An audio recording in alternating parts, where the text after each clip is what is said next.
Hello, everyone. Welcome to another episode of Court of Swords. This week brought to you by the bullshit that is Windows 10. Don't buy Windows 10 or upgrade to Windows 10. It's fucking awful.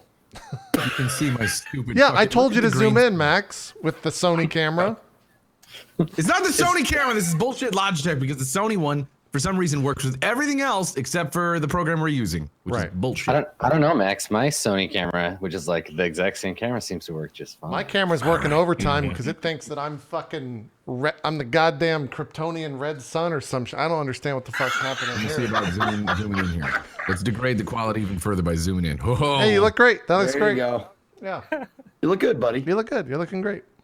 Look how shitty I look. That lady at the coffee is watching in chat right now. No, she's not. Yes, she is. You are handsome. RollPlay. You're handsome. It's great. You handsome. It's great.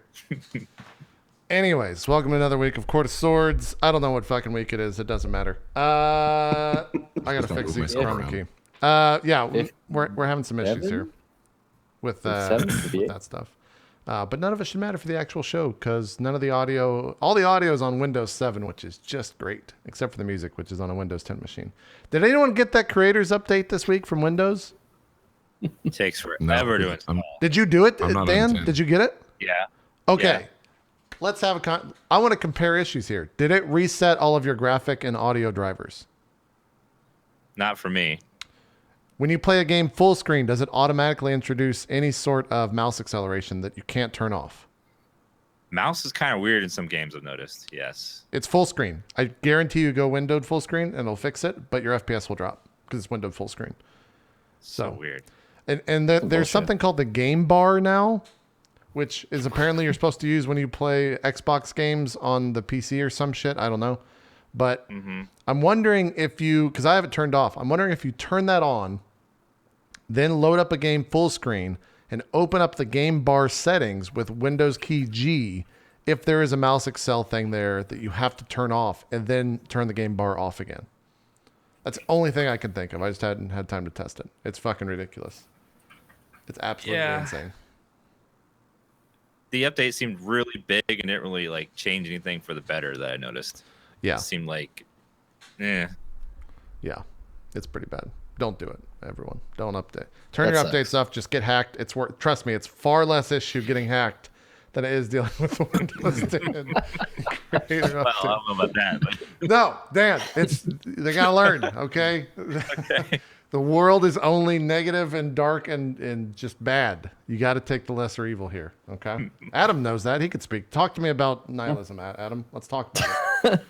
Well, the great thing is that Windows Update is going to ruin your computer, but your computer doesn't matter, just like your life and everything you've ever done. So don't worry about it. Yeah. Fine. There you go. Welcome to another episode of Why Are We Even Doing This? Merry Christmas, everyone. Welcome. Happy holidays. I think the void stared into you a little bit too long. Into Adam or into me? No, into I'm Adam. sunburned. I stared at the sun too long. I'm sunburned here, okay? Jesus. I wish I wasn't sunburned, man. I wish my camera would stop. You're sunburned? Things. No, my camera thinks I am, though. I think I guess my skin is redder than normal, and the camera's just like, all right, well, this guy's fucking red as a tomato. It's all that Windows 10 rage you got going on. Just you're getting angry. It's turn on the rage. It is. I guess it is the rage. So Max, you got a new camera. How's that working out? No. Yeah, I did get a new camera. It looks great right now. What are we? It works good with everything except for the call program thing that we use, which is... I don't know why. Because I was like... We got to figure that out. Oh, I'm going to use the new camera. It'll look nice and fucking clear. Everything's great. I was spending some time last night making sure it looks good. Yeah. And it's like, nope, it's out of range. I'm like, what? You work in the program that's saying it's out of range. I don't... Something stupid. We'll have to figure that out, but... Yeah, we'll have to test it afterwards, but... This works fine. I just don't want to use the fucking C920. It's a good camera. It's fine for, you know what I mean, base level kind of stuff. But when you pay money to make shit work, to look better, you want it to fucking work. I'm base level. No, you're fine. No, the C920 is totally functional. You can get some really good quality out of the C920 with good lighting and all that stuff. But since I fucked around with it, like I literally plugged it in, was like, all right, I guess this is what we're doing. You know what I mean? I had to like try to configure stuff so that was good. I mean, you saw the full frame was available. People were able to see the movie magic that happens. I'm not actually in a studio. It's just my office. You have to do that every time you boot up the computer. If you turn off the computer, you have to do the settings for the Logitech C920 every time.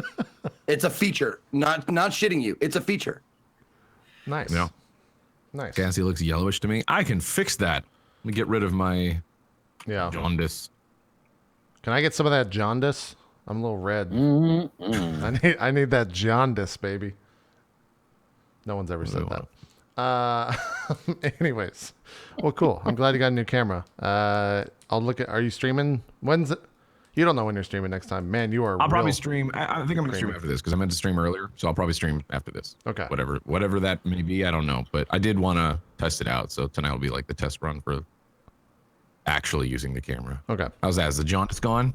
Probably a little more whiteness. Dial it back about 10%.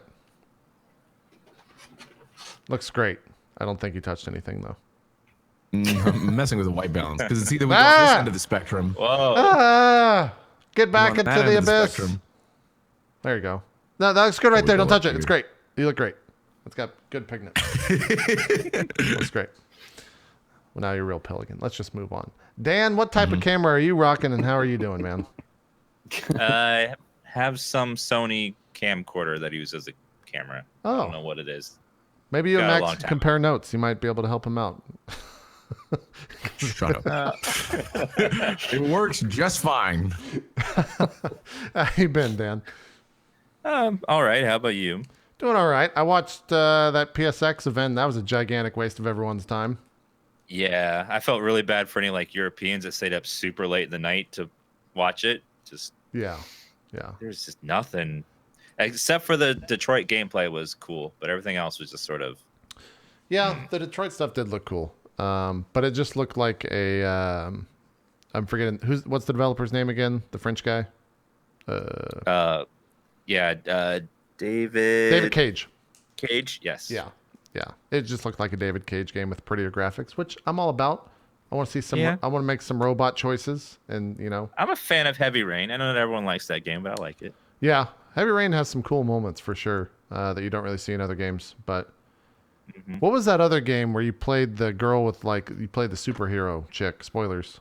Was it Beyond the Two Souls? Yes. Yeah, that was insane. That one. Yes, Yeah, I played that. I think I beat that. I forget. That one had the convoluted story, but. Is that a good game? I never played it. It was all right. I don't know. Yeah. What'd you think, Dan? I thought it was like telling the story out of order was kind of confusing. Like some of the best parts were in the early part of her life. So if you play it in chronological order, all the good parts are in the first half of the game, and then the bad parts at the end. Because whenever she's an adult, it was less good than when she was younger, in my opinion. Yeah, I agree. But yeah, it was all right. It was worth one playthrough, I say. Yep. I would agree with everything you just said, but I think Detroit's going to be cool. Do they have a release date on that? Is that next year? They said 2018. That's all we know. No release date. They didn't have any specifics like that whole event. There was no specific release date. Yeah. The one thing that I did really like, I didn't watch it live, but they had Ashley Johnson and who's the male character from The Last of Us, the voice actor that does every voice acting? Troy Baker. Yeah. They had the two of them do like a live performance of the song from Last of Us 2, and that was pretty good. That's cool. Yeah. But it's like, I don't know if you need an entire convention for that. Yeah. You can get a camera and go to a recording studio and probably get same footage, maybe even better. But yeah, that was cool. What were we gonna ask Max? No, I was saying he did that too in BioShock Infinite, right? They did a recording of the circle being broken or whatever the fuck it is. Was that Troy Baker as well? Yep. Okay. Pretty sure. I guess that makes sense. Yeah, they did the same thing at the end of the game. That's what he does. He does the voice acting. He's like, hey, what if we record the song? That's his stick in the contract at the very end. By the way, we must record me singing so I can eventually break into the music. I think honestly, like he definitely was trying to do that, because I know for a little while back he had like kind of sort of like a Patreon sort of thing where people were raising money for him to and this band to like record an album. Oh, really? He's got a nice voice. Yeah, the production quality on it was like crazy, but that was the thing that struck me about it. But it was neat. Yeah, it was neat. It was like a live feed they were doing while they showed them in the studio, like kind of actually making the stuff. Yeah. So that was kind of neat part about it. There you go, Troy Baker. Shout out. Yeah. I don't know whatever he's happened. One of those. He's one of those dudes like that has everything. Is like he's got the voice. He's got like the hair, drive to do. Like, he does a good job at his. He's a good voice actor. Also, he's fucking really good looking. Like he's one of those guys you just hate offhand. Just like, fuck you. Yeah. Fuck that guy. Fuck that guy really bad. Yeah. Yeah. Jeez. What was I gonna say? Oh yeah, I also think the incredible part of that performance was that they sang in their characters' voices, which has to be like the hardest fucking thing in the world to do. To one, do a very convincing voice, and then two, sing a song and not have it sound like shit in that voice as well. That's like another layer. I feel like I just can't even comprehend. Depends on the voice though. Well, your brain works like, how some people sing, they speak with one accent but sing with a different one. Like they'll sing and they'll sound American, and it's because different parts of your brain are active when you're singing than when you're speaking. So yeah, it probably is really hard to practice a spoken accent. Like you'd have to do it again, even if you have a good accent when you're speaking. Singing in that accent can be like a completely different thing, which I think is super cool. Yeah. But like anything else, like you practice enough, and eventually you'd be able to do it. Right? Yeah. Yeah, like Adele. Adele does that exactly. Oh, I guess that's true. I never thought about that. Yeah. You hear it in a lot of like early punk too, where people sound like they're English because they just listen to a lot of Sex Pistols. Right. And then they were imitating them, and so they sound that way. But when they speak, they're just like from Jersey or whatever. Huh. You learn something new every day. The Beatles for me, I was like, whenever I first heard them. Oh yeah. And then I had the cognitive ability to know like there's other countries out there because they were around before I was born. And then I heard him talk, and I went, "What the? That's not really them. They're lying because the guys that are singing don't sound like these weird guys here." Yeah. I'm trying to think. Yeah, I guess I guess the Beatles would probably be one, and Adele or the other. I'm trying to think if I can think of anyone that would sound differently. Perfect example would be fucking Freddie Mercury. You heard him talk. Wait, like, what is? He just sounds like a British guy, like straight up British guy. Like, oh, really? And then he That's sings. true. And he sounds like, yeah, no, for real. And if you look at like interviews and stuff of him, like he has a straight up like English ass accent. You know what I mean? Huh. Not that his accent ass. But I know. no, but then when he sings, it's like comes through really clearly. Like even just the speech, you know what I mean? Like at all. Like when he speaks, it's kind of a little bit mumbled, and words kind of go together. Because that's just a part of his accent, the way he spoke regularly. But then you hear him sing, and he comes through super clear and almost kind of sounds American. You know what I mean? Yeah. It's just It interesting. reminds me of that Saturday Night Live skit where they had Ozzy Osbourne. He had to sing his food order because they couldn't like speak it. When he sings, you can understand what he says. It's great. Yeah. Oh man, that just makes. Remember that MTV show, The Osbournes, where you would just wait for him to walk on the screen, and then he just would mumble something. It was just the best. Yeah, I watched a lot of that show when I was younger. Yeah. Dude, and I gotta tell you, having done live improv forever, like it goes like this. Suggestions from the audience goes with what's trendy right now. Yeah. And when that show was on, it was Ozzy all the fucking time. Oh, really? Like, give me a celebrity. Ozzy Osbourne, like every fucking night for a goddamn year. It's weird because I would have fun. Yeah, I would have pegged you for a Lemmy impersonation before an Ozzy one. See, You think fucking losers that go to a goddamn improv show know who Lemmy is? I mean, let's be fair. Probably Lemmy so. was Yeah. kind of like king loser, right? Like he that was his people. We're like, Right, sure. Yeah. So, but yeah, I could see that. Yeah. Everybody. But who Lemmy ever didn't went have a to reality show. Everybody who ever went to an improv Christ. club is just now was like, I'm not a loser, see. Yeah. Never been to one. Not a loser. Feels good, man. Feels real good. But I do play D&D No, I on mean, the internet, I so. I use the word loser lightly, like I would call my chat losers and stuff like that Yeah, I for know watching what me, you're that kind of thing. Gotcha. like scared. Okay. Yeah. I have no idea. Zeke, what do you? Oh wait, I don't want to talk about Persona because we can save it for tomorrow. You'll never see it coming. God damn it. Dan's one of you guys as well. Fuck. Yeah, I heard that song for like 60 hours in a row. Yeah, I know. Yeah. Gets stuck in your head. You sing it all the time.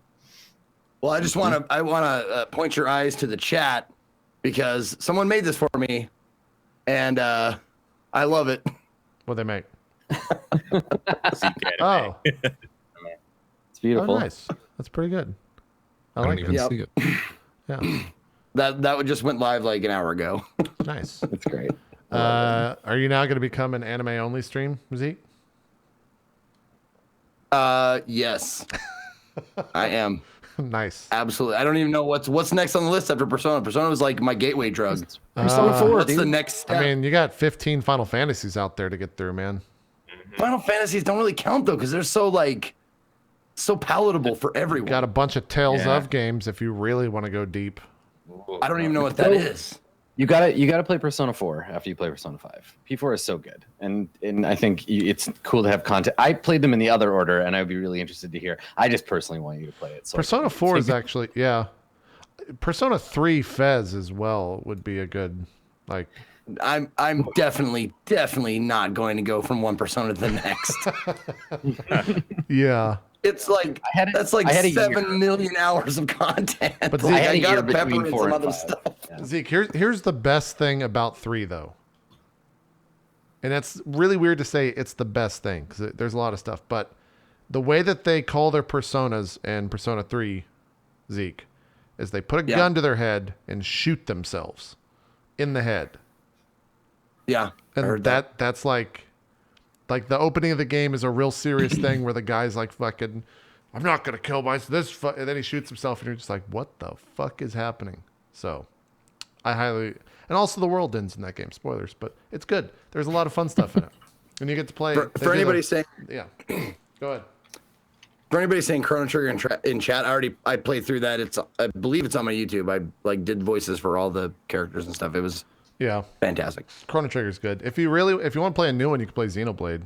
That's pretty long, and it's like pretty anime weeby stuff. I don't know if I want to go from one huge game to another huge game. Yeah, we can get into it tomorrow, but I don't think that I would put Xenoblade and Persona in the same category in the way that you oh, might, not at all. Persona 5 is in terms cool. of them. In terms of them being like anime games, because I actually don't think Persona we'll talk. Yeah, Persona 5 is the One Punch Man of JRPGs, okay? It's relatable to everyone, and everyone jumps in on it. But Xenoblade is some pure, unfiltered weebness. It's the deep state of anime. It's real crazy. So, but we'll talk about that more on Drop Frames, because Adam's going to be joining us tomorrow. So, I don't want to talk to you two about games. But, anything else you guys been doing? Anything cool? What was the last meal you two ate? I don't care if it was fast food. I want to know. I'm curious. You too? Really? What? You don't count, Max. You're not a real camera today. It was chili cheese Fritos and Ritz crackers. Nice. That's what I ate. Why'd you have to ask that? I feel so bad. Nice. I like it. That was breakfast. He said meal. You're like, I know. Nice. That was my meal. It's good to be a grown up. It's good to be a Yeah. grown up. Adam, what was your last meal? We're going to go around the horn here. Oh, and also may I add, it was in bed. Ooh. Nice. That I- feels like- like, The yeah. trifecta. Yeah. You took it to Flavor Town. Before the show, I went grocery shopping, so I actually had food in my house, and I had a couple of steamed pork buns for my lunch, and they were amazing. Okay. And I that's don't- what I had. Do you buy those? How does that work? So I have a little bamboo device, a little thing, and you buy the pork buns at the store, and they're cold, but they're not frozen. So Oh. they're in the fridge, and then you take them home, you put them in the steamer, and you steam them for 10 minutes, and you eat them, and they're delicious. Oh, might have to look into that. By the way, we're all aware Adam's camera, or rather, we don't know what's causing it. We don't know if it's the program or what. Yeah, but Adam's camera's real jacked up. It's all weird. Quiet Max. It just has really loud things where it's like in Skype when it tries to do auto detection of the volume. But if Adam just is talking normally, it'll just continue to get louder and louder and louder for no reason. So we're trying to figure that out. Excellent. Yeah. Good. I'll just speak really quietly as much as I possibly can, and hopefully it won't flip out on me, and everything will be okay. It did it more, I think, the quieter you got. Just try to God talk. damn it. Just be the most mundane voice, have zero inflection for the next 4 hours. 3.5, really. That makes for some real good content. It's gonna be incredible. Hello, welcome to Court of Swords. I'm your dungeon master, Adam Coble. Fuck, it still did it. Well, It's doing it anyways. yeah, that's right. Fuck. That's We're right. a mess today. My camera's not working. Oh. It's all over the Mike's place. all weird. It's all over the place. I have to know now. Max, what was your last meal? Oh, I just had it while we were talking here. It was a seared steak and tomatillo wrap from Starbucks. I know. I bought it from Starbucks. It's actually pretty good though. Not bad. In a pinch, I'll go to Starbucks for just some food. I had this thought this morning because we got like 8 minutes to kill till we're at the limit. I had this thought. How come one of the things that let's take it back a second. One of the things that I'm most upset about having to move to the Northeast is that breakfast tacos just won't exist up there in the sense of like there's not going to be like a Las Palapas down the street that I can just go to get like amazing. You're tacos. moving into a Mexican cuisine dead zone. Yeah. It's true. So, with how good breakfast tacos are, they're fabulous. I don't know if you say you don't like breakfast tacos, you're not actually a person to me as far as I'm concerned. And bye. yeah, get out. How come Starbucks has not taken on, or someone has not taken on the national breakfast taco? Like, you'd figure Chipotle or something would have a breakfast menu and just fucking dominate the market. Well, Taco Bell does. Taco Bell tried to, but it's not. Taco Bell's not Mexican food. Taco Bell is fast food. That's true. Very true. Yes. There's a big distinction. Taco Bell is drunk food you get, or like, hey, there's nothing else, and it's really late, Yeah. and I need to eat. And I'm on a road trip, or some shit like that. I don't know, man. Maybe that's the next thing I do is get into the fast food business and, Maybe I don't know. Well, when the fucking FCC kills net neutrality, you get your next business lined up. Yeah. Big JP's breakfast tacos. We got less than 24 hours for that, so I better enjoy the last days of the internet, everybody. Thanks for coming. I better get that trademark tonight before Jesus. You're gonna walk into the grand opening of Big JP's breakfast taco, and everybody there serving you is gonna be your former favorite YouTube and Twitch stars, fucking wearing the aprons. Hello, welcome to Big JP's. What can I get you? Wait a second, are you Sam stripping? Nope, I'm not. He just starts faking his accent. He starts he starts singing in American. Yeah. Welcome to JP's tacos. Yeah. Oh my God. I don't want to live in this world anymore. Yep. Dan, what was your last meal? And then we'll get started. I had 2 breakfast sandwiches from Starbucks. This is what happened. Why are you doing this? You fucking breakfast tacos, goddammit. Yeah. Sandwiches? Yeah. Listen, it's not that bad. It's really not that bad. Like, I'm not saying, it's a steak egg wrap, with and then I put Chipotle Tabasco sauce on it, which I have right next to me. Hey, look at Just that. have Best that stuff on in the your world. desk. Well, because I kind of I was underprepared for the show. I haven't taken a shower. I wasn't going to mention that, but now the show came first. Oh, I'm I took a glad. shower late last night, so I'm not like as gross as you. Okay. All right. Sounds good. Or Thanks. am I? I don't know. We'll never know. We'll never know. I don't know, we got 6 minutes to kill. Let's talk about. No, I'm just kidding. No, I think we're good. I think we're just gonna. Yeah, there's like no good Mexican food up here in Seattle. It's Really? one cuisine that we don't have very. Yeah, like they have. If you like seafood, you're in heaven here. Well, but if yeah, if you want Mexican, it's just there's not much up here. Do you think they just don't do well?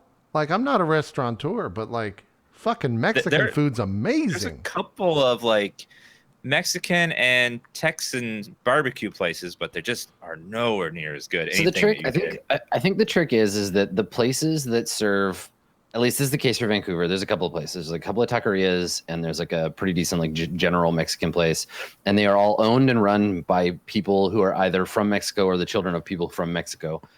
But they're small. They're not chains, and people when they go looking for a restaurant, often unless they've got someone else suggesting it to them, they'll look for something familiar. And you don't have that familiarity if you grew up in a place where those restaurants didn't exist when you were a kid and your parents didn't have access to them. But in like Texas and New Mexico and like the southern parts of America, you have that culture already. It's already ubiquitous around all the time. So your family probably already has like, this is a place that we went to get Mexican food when we were kids.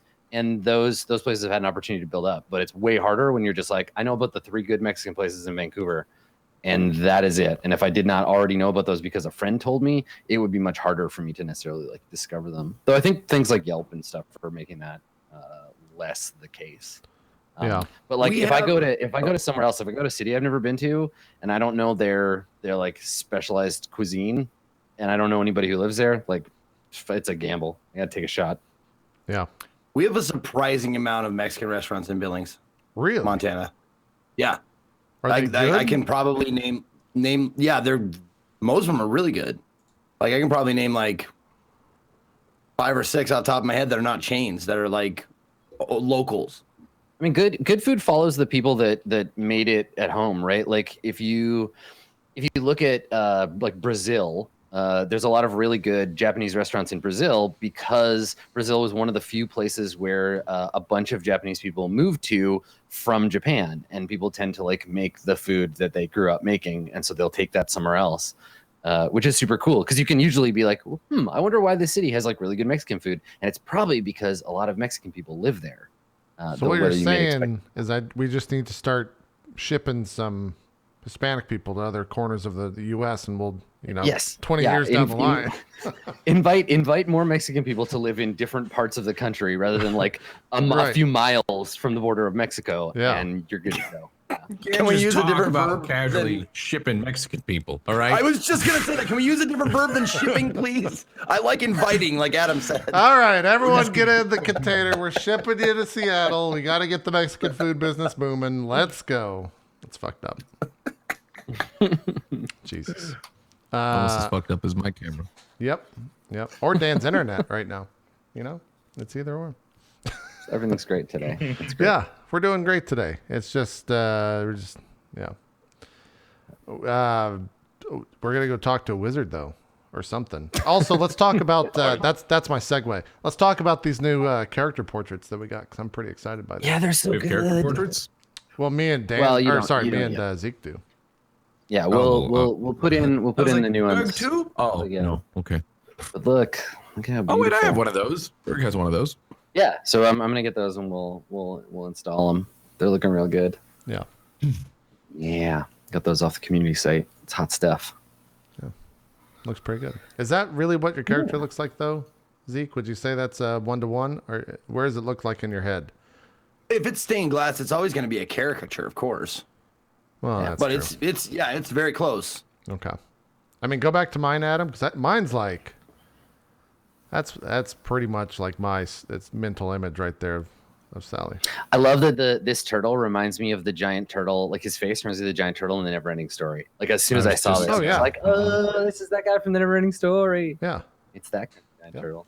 He's great. That's great. Yeah. Who was the guy? Do you know the person on Twitter that did that? So we can give him a shout out. Let me see. Their username on the forum is, let's see. Oh, it's Voidwalker. Voidwalker91.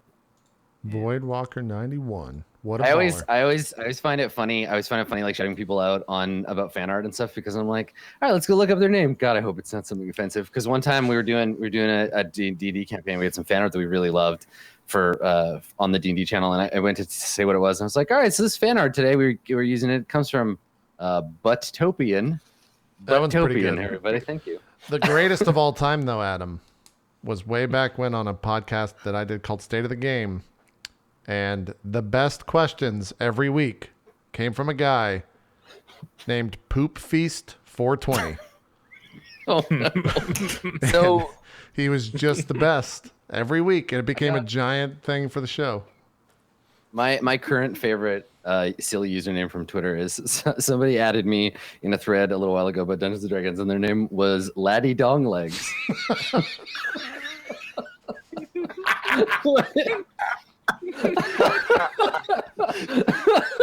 Oh, that's good. Which I was really excited about. Oh man. We did a college show and someone did a really bad accent and said their name was Boris Cut Your Cock Off. Boris, God, cut your cock off. yeah, it was pretty good. Boris your cock. Yeah, we were all drunk as shit for that episode. That was good times. Anyways, let's get serious. Let's get depressed. Let's jump into some Court of Swords. All right, get your depression All right. faces on. Well, it doesn't have to be depressing. You've just overcome some great trials and tribulations. Okay. Let's do a quick goals check. Does anyone want to adjust their goals? I think I completed one of mine last time. Ooh. Oh yeah, we didn't talk about that either. What'd Yeah. you Let's do? see. Which one did you complete, Ramos? Get information about the world from some sort of information from the world. I think I wrote it down. Let me see. Yeah, you're jumping through some hoops right now. Trying to get that XP. Learn secret knowledge about the world in the domain. I think got it out of that lady about how they form chaos into the dimension, and that the artifact. Yeah. Like a fundamental thing about the world. I dig it. Yeah, that makes sense. Okay. Yeah. You can take 750 XP for that. Okay. Sure. Cool. All right. So you've got an empty slot now. Anybody have ones they want to swap out, or do you know what you want your new one to be, Dan? I want to get out of this place with everyone in our party alive. Oh, nice. Okay. Get everyone out alive. All right. Now, what if one of us leaves and we're unconscious? I mean, You're you're still alive. Okay. Yeah. I mean, it just, fine. just trying to make sure you don't get screwed. Mm-hmm. Or if Ramus has to leave like someone behind, then you won't be able to get that one. Sure. Mm-hmm. I'm gonna just be like, cool, you're on the threshold, about to leave this horrible place, and then Berg has a heart attack and dies. Uh-oh. No. I won't do that. That's cruel. Cool. Okay.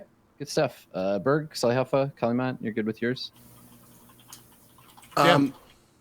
This might not happen, but I really want to try if there's an opening or a possibility to, and maybe you can help me work with this, have a conversation with Utrix.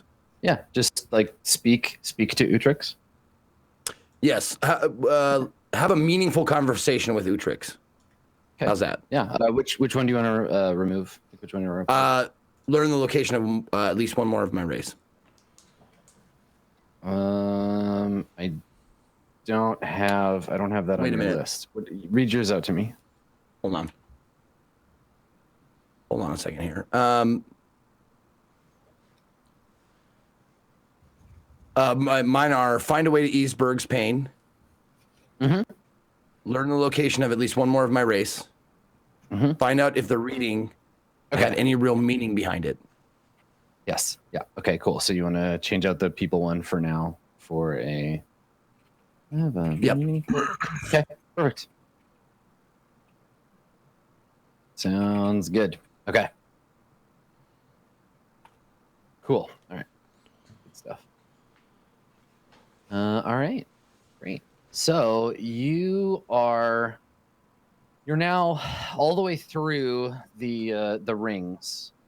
You've passed through whatever strange security system or wards or whatever have been protecting the seclusium of Utrix of the Seven Potencies, and you have entered its sort of inner halls. So there's a mountain you have climbed the majority of, and have found yourself basically in the inner area of the seclusium, which is made up of, on the surface, a handful of low, hulking, kind of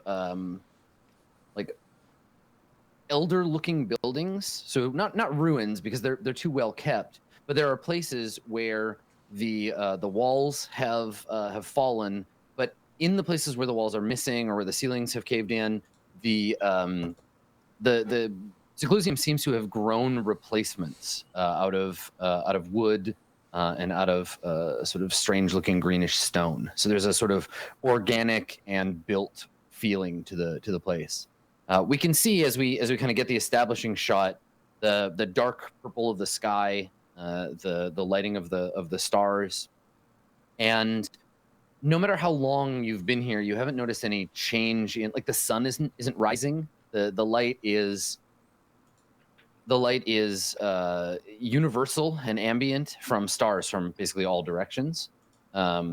The place itself is bathed in this sort of silvery light. So we see the purple of the sky, the darkness of the edge of the mountain peak behind the buildings, and then nestled in this little valley that you're kind of at the mouth of, you can see there are these buildings. There are at least 4 large buildings, maybe some smaller ones.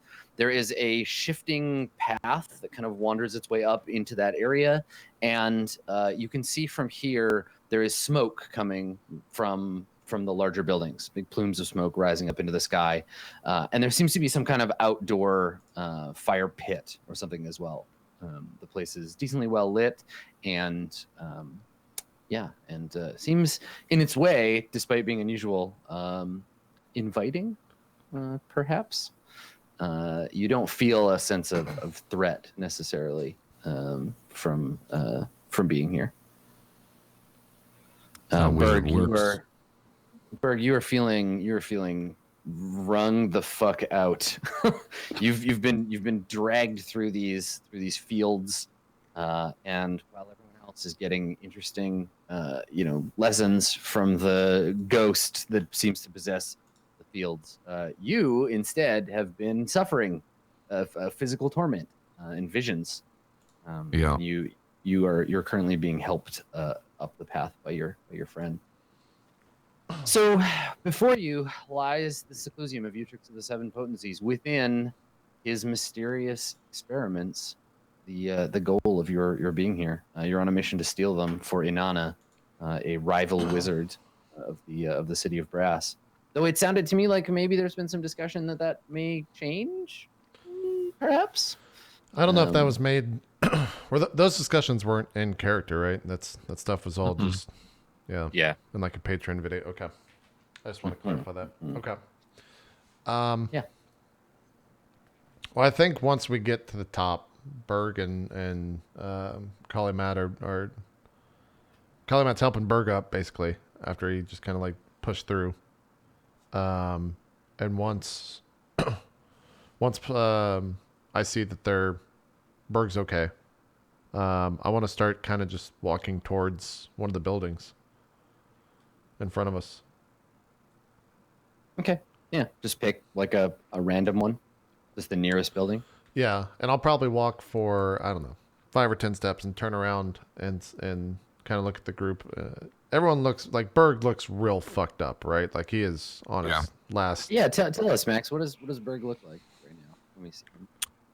I mean, he looks certainly a little bit better than when he first got up there, because I think Berg got through with like 1 HP, right? So that was like Berg like at the brink of death. Berg now is just like... You have a level of exhaustion. Yeah, I believe so. So yeah, Berg he's kind of being held up by Kali Mott, but he looks like he's starting to get his strength back like a little bit in terms of being able to stand on his own, but that he doesn't look good.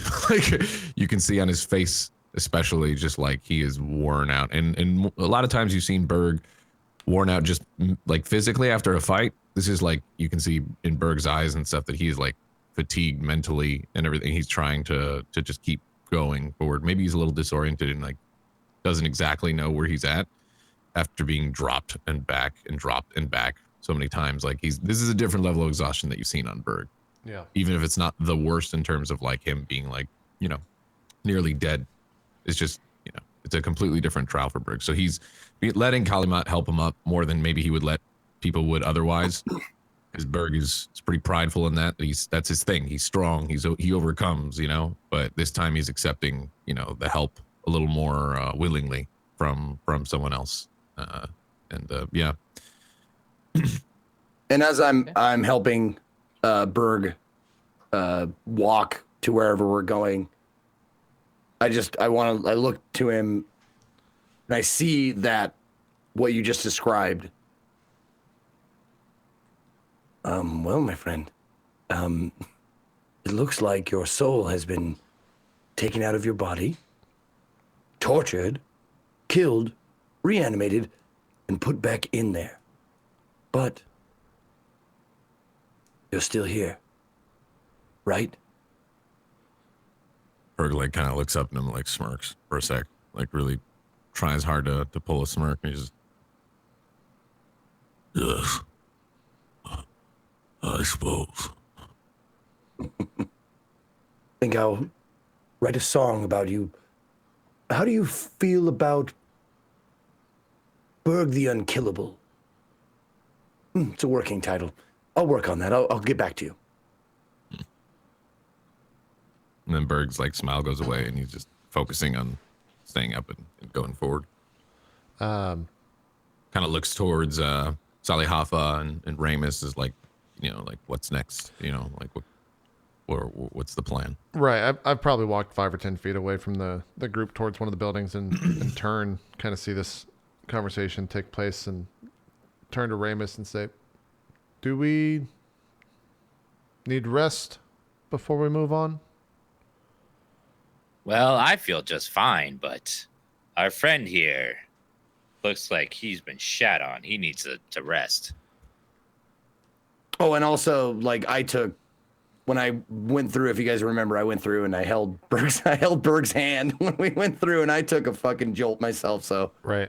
I could also use some time to convalesce. Well, I guess there's really no proper way to place this. This place is as good as any. I could try and make sure we have a place to stay for the night, but I can't be sure it's going to work. I would assume he already knows we're here.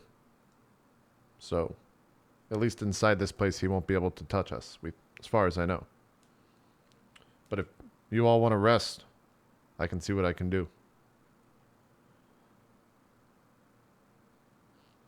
I think Please Berg just do looks that. at you without saying anything. Yeah, he like doesn't need to say anything. It's like clearly. Okay.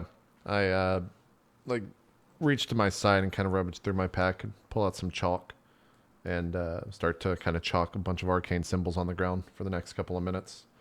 And I'll try to cast, I don't know if it's going to go through, but I'll try to cast Tiny Hut as a ritual. And we'll see how it goes. Okay. All right. Can you roll for me Uh-oh. the D20? Uh-oh. Just flat D20? Yeah, just the D20. Yeah, it's really easy. D20. 17. That could be great or bad. I don't.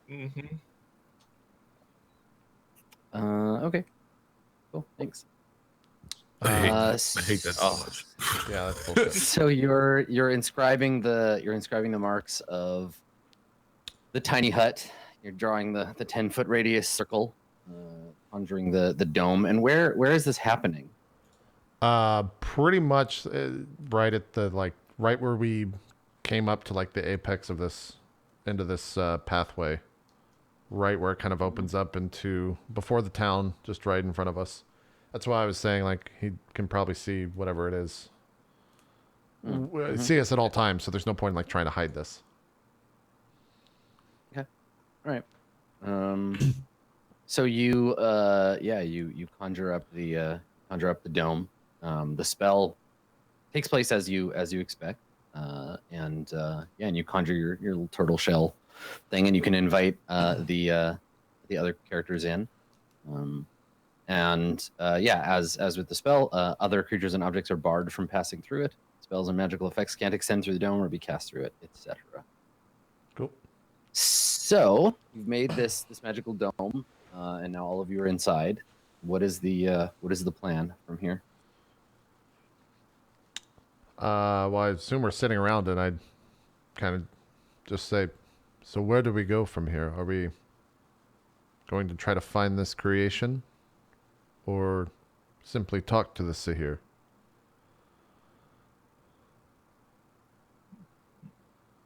Well, it's hard to plan for something we don't know what to expect. Like, before we came in here, do we expect any of what just happened? And personally, I've never been much one for planning. But if you have an idea, Solid, please. I will follow your lead. He kind of, sit there and scratch my chin, stare forward for a second. The silence kind of like fills the room and speak up. Well, I assume he's seen us and listened to us and thought about everything that we've done so far in his realm. So it doesn't make much sense to simply sneak around. I would assume going straight towards him if he is up there and just having a conversation with him. I think that's a fine plan. My only fear is that he wishes to not have a conversation and simply dismisses us.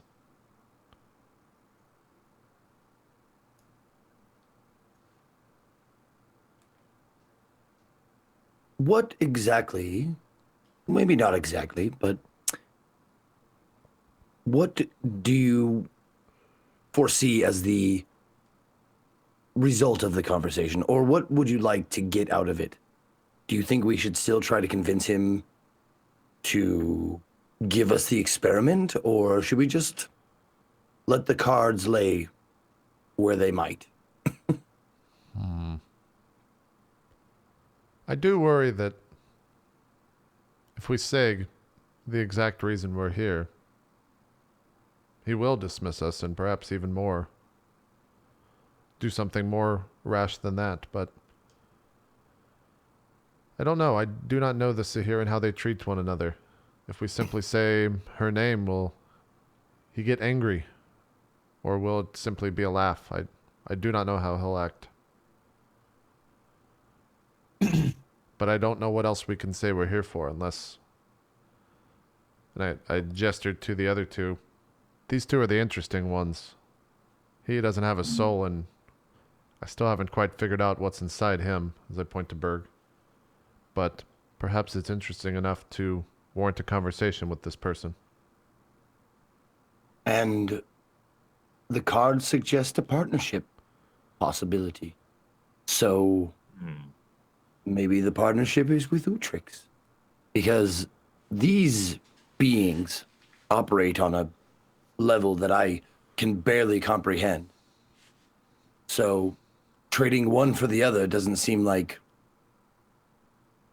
a descending move. It seems very level. Something to consider is we won't get those answers we wanted. Unless Utrix decides to give them to us, but... Possibly he has them. Ramus, what do you think? I think that if we get confronted by this wizard, perhaps we should tell him exactly why we're here. I don't think he likes her. We're like ants to these giants. We're never going to be able to defeat either one. But one of them could defeat the other. I don't think we should get this guy angry at us. And she never really specified specifically that we couldn't tell him what we were doing. Berg, do you have any thoughts on the matter? To the immortals, she was deemed untrustworthy.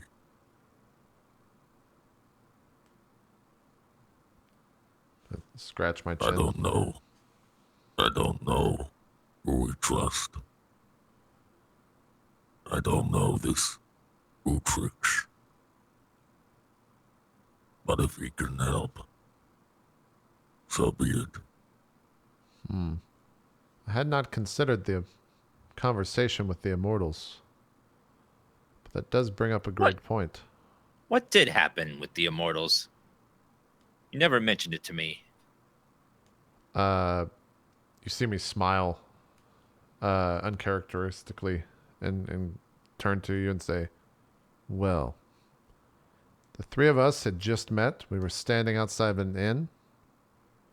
The immortals walked by and silenced and deafened, and I looked to the other, almost knocked everyone unconscious around us and spoke only to us. It was 100+ people gone in a snap, only to return minutes later. They told us some stories. One of them, the one you just heard about, Anana. She's not to be trusted, but one of the immortals had a relationship with her of sorts. So it might be fueled by that.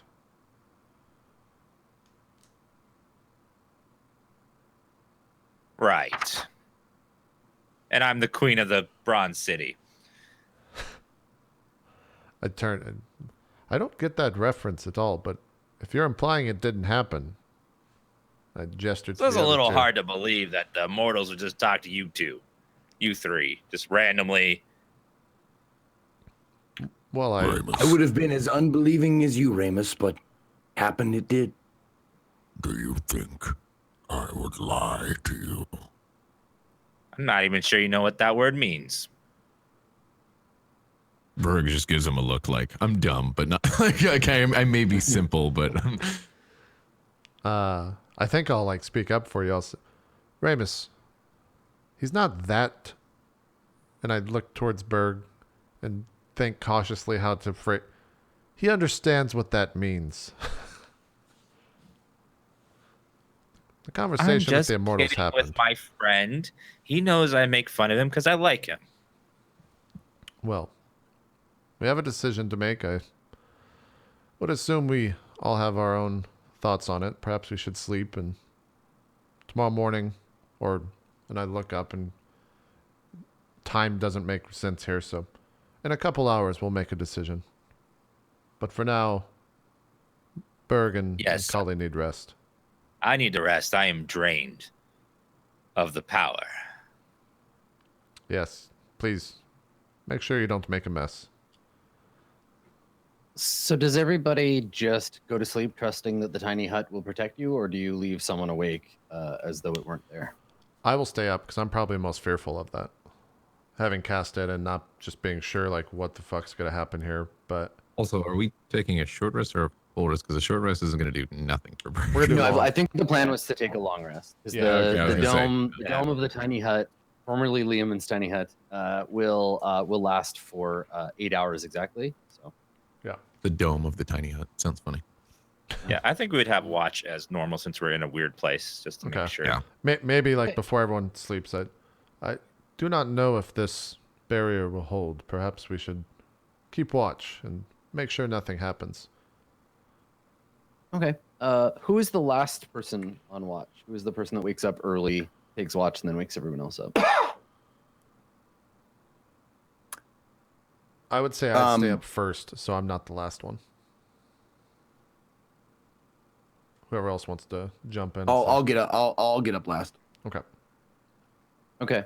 All right. So, yeah, it is weird going to sleep when there's it's starlight and waking up and it's still starlight. It's hell on your circadian rhythms, but you wake up by whoever is the person before you, and you just are sitting there quietly. And what are you doing during your time? Because you have some time where you're quiet, everyone else is sleeping.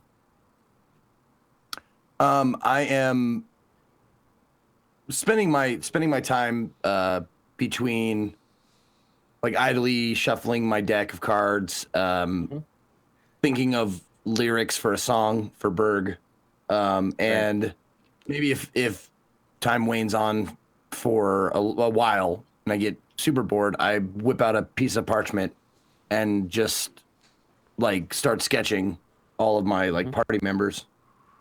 Okay, cool. So yeah, you've got lots to keep your mind occupied, and I think you hear maybe some clattering of stones coming from the path above you. You see movement, and there are two large shapes They appear to be bipedal creatures. They're walking on two legs, two arms.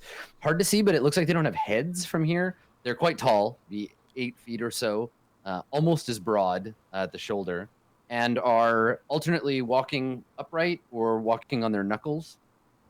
And they are moving. They're moving towards you, the two of them, at a cautious pace.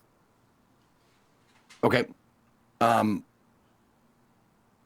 I gently nudge everybody awake and like make sure to look in their eyes and just go. And then as soon as everybody's kind of roused a little bit, I kind of call Roused them or over to aroused? either one, Just whatever you regular wake roused. up like. If you got morning Woodberg, then I ain't gonna shame Depends you on for the it. dream. And then I just kind of like motion everybody over to wherever the entrance is that I'm looking out of. Yeah, so you can see out. It's as if the dome isn't even there, really. Like it's flickering in the air, but you can see out, and okay. no one can see. Let me see. The spell fails. Yeah, Yeah, they can. It's at the very move through end. it. Yeah, they can. Here we go. So the dome is opaque, but transparent. So they see the dome, but they won't see you. Okay. Yeah. So I But quietly they're- just motion and I put the eyes up there, look over there. You see these creatures approaching. Hard to make out any details because it's dark. Dimly lit. Yeah, I actually like dim the lights a little bit in the dome and say, perhaps that is from Utrix himself, or perhaps they live in that village over there. We were not very discreet. Yeah, they're Perhaps, coming down. They're coming down from the seclusium in that direction. Maybe an envoy? Well, we only have. I like ponder for a second. Adam, how long do we have till this thing like is gone? Like a couple hours. Oh, okay. So this is in. Okay. Yeah, this is only a little ways into the last watch. Okay. Yeah. So we could stay here for several hours if they are simply investigating. Well, we can sit here and investigate them as they are. I'm perfectly fine with talking through the hut if they come here. And just by way of housekeeping, Adam, what as far as hit points? Everything is still the same. You haven't finished your rest. Oh, god damn it. Okay. Yeah. Yeah. Okay. Berg, Ramus, are you okay? How strong is this barrier? Well, I've never had anyone break into it, if that's what you're asking. They've tried, but they never could really do it. But Well, I just say we just be quiet and see what they do. fair enough. I kind of like sit back on my turtle shell and get comfortable and sit there and watch. You said these are large, like what? Bipedal, like dark. So as they Large get form. closer, as they get closer, you can see them. You see them better. They start to resolve in the starlight. One of them is a deep crimson color. Neither of them seem to be carrying any gear or wearing any clothes. One of them is a deep crimson in color. The other is a kind of like umber, or actually I guess more like a sapphire. Their coloration fades. It's darker, lower on their body and later higher up. They both have a kind of hunched affect to them. Thin, long limbs, kind of a round belly, and then their heads are flat with their shoulders. They have big bulbous eyes and big wide mouths, and they're coming forward, sort of lurching on their knuckles and looking to one another as they come closer to you. They get within, I don't know, 20 or 30 feet when you get a real like good look at them. Okay. I don't think anyone's going to act on it. I think we're just Okay. All right. watching, yeah. So the two of them come right up to the edge of the hut, and they look at it, put their heads and look at each other, take a couple of shambling steps around it, kind of like walk a circle around it, and then the red one opens its mouth. You can see that its mouth is lined with sharp teeth. It looks at the other one and says, "What do you think it is, Cobalt?" And the other one shakes his head and says, "Smells like magic, Carmine." And he kind of thumps on the side of the hut a couple of times. And the red one says, "You think there's anything good to eat inside, Cobalt?" And they've kind of like separated, so they're on either side and like talking over the dome. And Cobalt, the blue one, says, "Only one way to find out, Carmine." And he opens his hand, and at the ends of his long fingers are these like massive curved claws. And he puts his hand on the dome and slides the claw down, and inside it's like nails on a chalkboard. You hear this screeching sound, and you can see the dome like bending and rippling under his claw as he drags it slowly down the side. Now he's obviously not trying to rip it open or anything, but he's just like testing it, kind of just scraping this long claw down the outside. Okay. Anybody, you all kind of look at each other.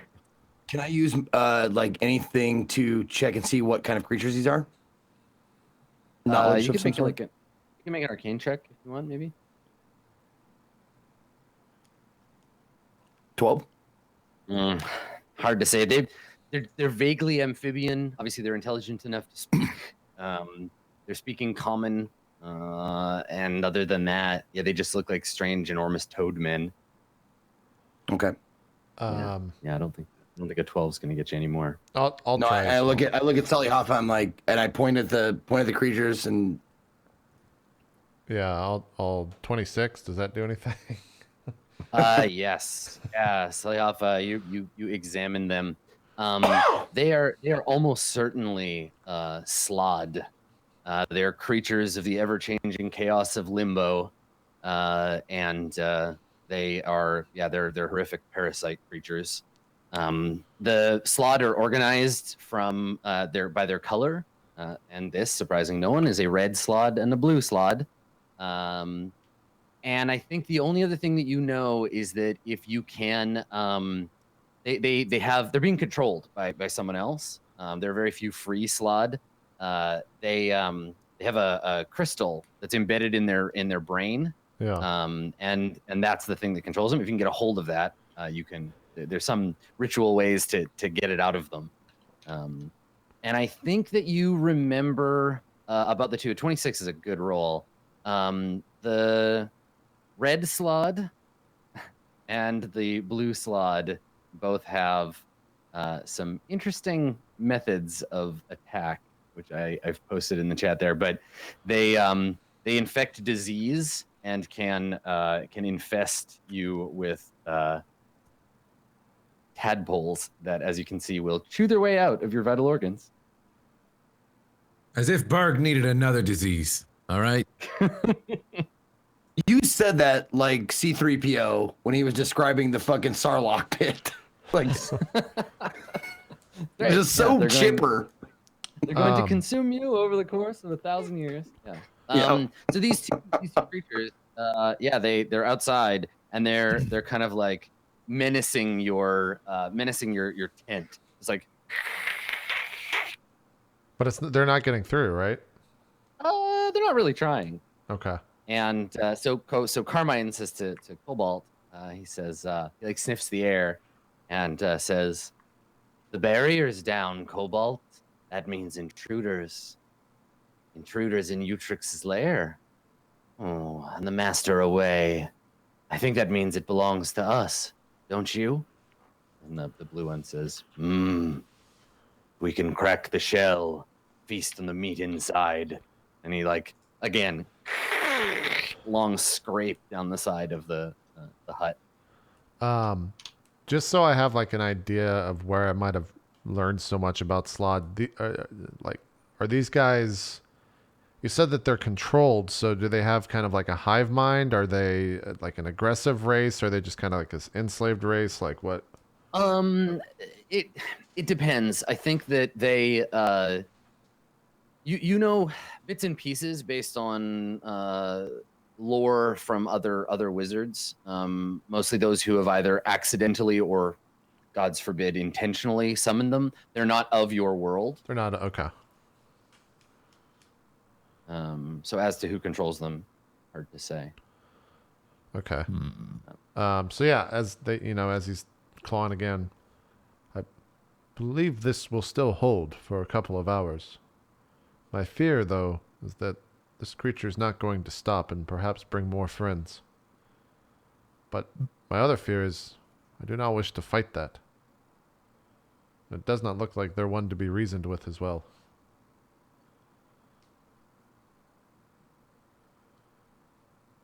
Maybe I think Berg like grabs his hammer at the ready and like just readies himself, for what he seems to be inevitable combat. Yeah, so you stay inside hoping that it won't break. Yeah, I mean, we need to rest.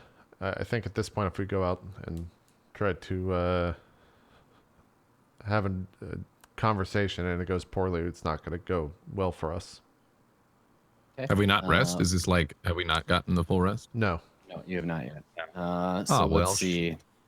What's the level of Tiny Hut? It is a level 3 spell. So let's see how this creature does. So he puts a hand to it and starts to like push hard, and you can see his muscles and his big blue arm flexing. He starts to push, and the outside bends like the surface of water, and pushes in with his claw. And let's make a roll. I thought we had full health.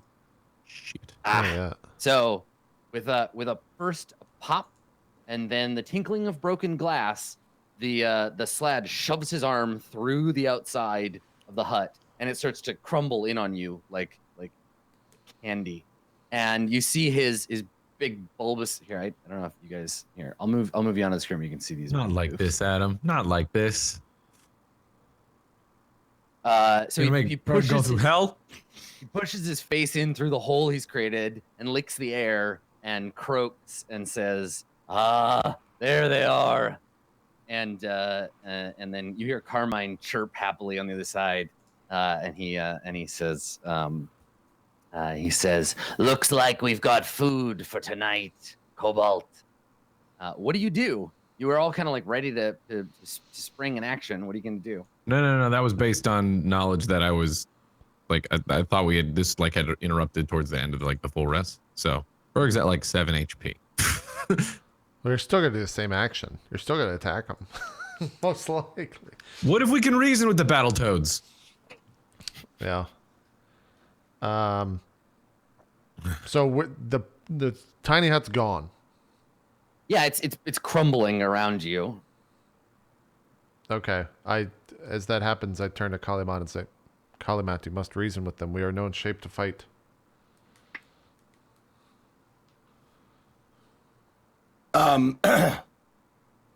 They're speaking common, right? Yeah. Well, then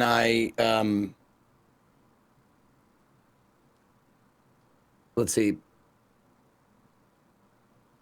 Okay, so I kind of put my hands up in the air like, friends, listen. We are here as guests of the master. We came through with no trouble. We knew that he was not here at the time, so we decided to rest until he was. We are invited guests. You may ask him yourself when he returns. And Carmine grins. You can see his mouth like widen. Can you make a deception check? You bet. I'd love to. 18. It's not bad. It's not bad. He nods. He nods and says, "Guests of the master, gone from his house, off on another voyage. Cobalt, what think we of Utrix of the Seven Potencies?" And Cobalt shakes his head and he says, "We hate him. His friends, our enemies." And he like rips a chunk off the hut and snarls and takes a step forward. Oh. Well, that is good news then. For I must confess, I was lying before. We are actually here to steal from the master. You understand my need for subterfuge or deception, I'm sure. We didn't know you, you didn't know us. But there's always a deal to be struck. If you hate the master and we hate the master, why don't we hate him together? Make a persuade check at disadvantage. Oh God. Okay. Does anyone have Okay. inspiration to give it to him? I don't have inspiration to give to Zeke. Yeah, I'll give him inspiration. I have it. Right, you have it from last time. So it's just at regular then. Yeah, it cancels it. Yes. Okay. 17. Fuck, that 26 would have been nice. Carmine Carmine says, "Listen to it talk, rattling on, like it knows the place, like it knows anything. You think we haven't eaten thieves before?" And it like flicks his tongue out, looks at you and hisses. And he says, "Here's the deal. Let us eat one of you. The other three can go." And then Cobalt's like, "I'll get the legs."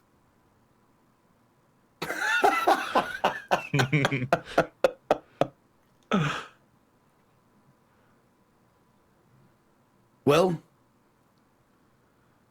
I accept your deal. If you would wait 1 minute while I confer with them as to who will be the meal. They And then I immediately nod. turn. Oh, okay. Yeah, I they immediately nod turn. and Carmine says, "Draw straws. Do it quick." And then I turn and I kind of like motion for everybody to kind of huddle up and. Well,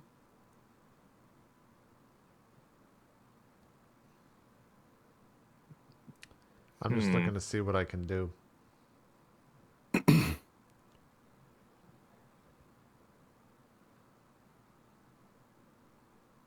Berg's just kind of looking at them like, So, we fight then.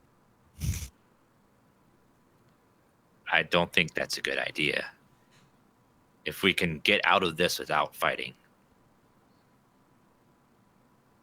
What about Would the you like- villagers?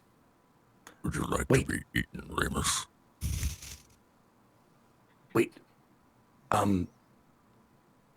Sally, I'm not being eaten. can you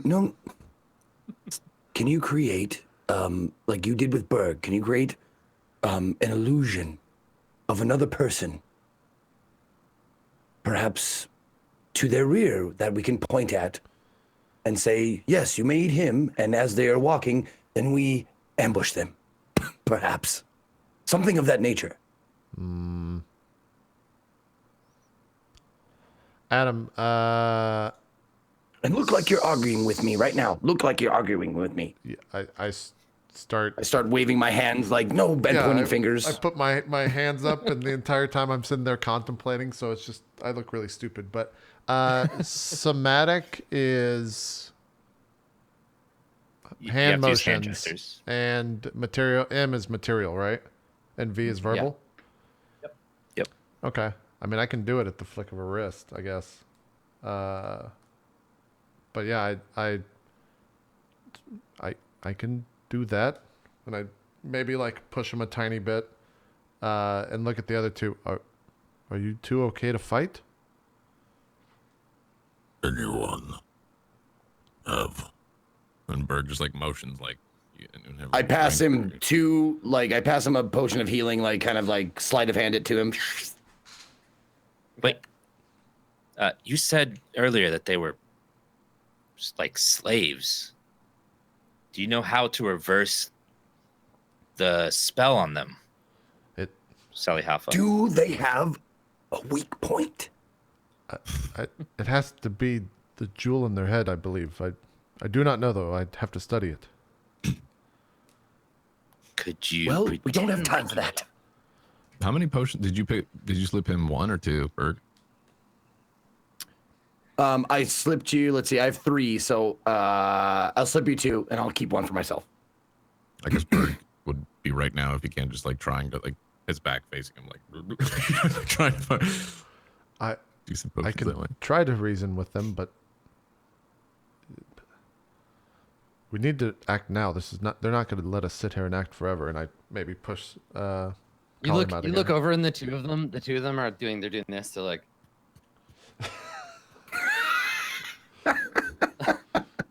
And they just alternating, just like, oh, like going back and forth between the two of them. Tell me What now. are the rolls for the 2 potions? Like what? I always forget. But 2d4 plus 2 for each potion. As you start chugging those, tell me now. Do you want the illusion, or are we going to try to reason with the crystals in their head and their master?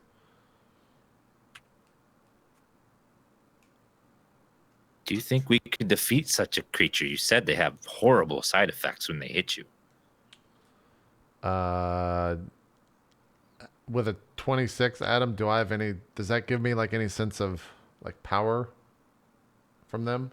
With an in what arcane sense? check, like basically what Yeah, I'm what are you asking looking is to these know? guys are like interplanar or outer planar creatures. Do I understand them to be very powerful? I mean, they come from a realm where reality is like fluid and chaotic, and as such, they're likely to be resistant to many forms of harm. As well, they have like literally like enormous looking claws, so that is also a thing. They're bad news. Do I know if they're smart or stupid? I mean, I can They're kind pretty of. dumb. They're not these, so they get smarter and smarter as they like ascend the chain, right? Like the high level slods, Yeah. they are like demon lords, essentially demon lords of chaos. But these two are not very bright. Okay. They're quite dumb. They might be able to be tricked via an illusion or something, but I've never seen Utrix, so. And you realize like this is also the fastest that you've ever heard me like speak as a character. This is like a very intense situation. So, what were we gonna say? How far? Oh no, go ahead. Okay, Zeke. How far away can this illusion get from you before it dissipates or whatever? This is an instant response, but I need to read the spell real quick.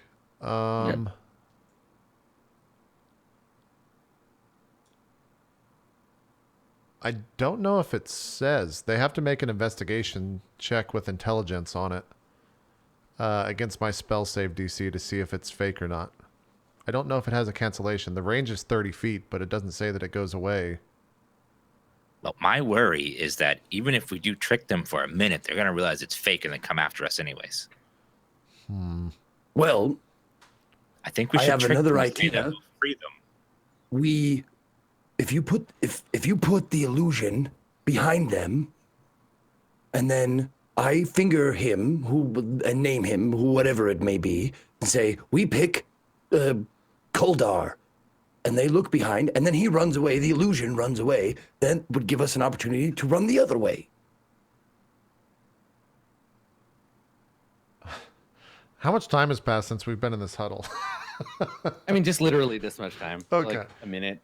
All right. I can do such a thing, but do you really feel like I kind of like look over? You feel like we can outrun them? And where are we running to? There could be more around the corner for all we know.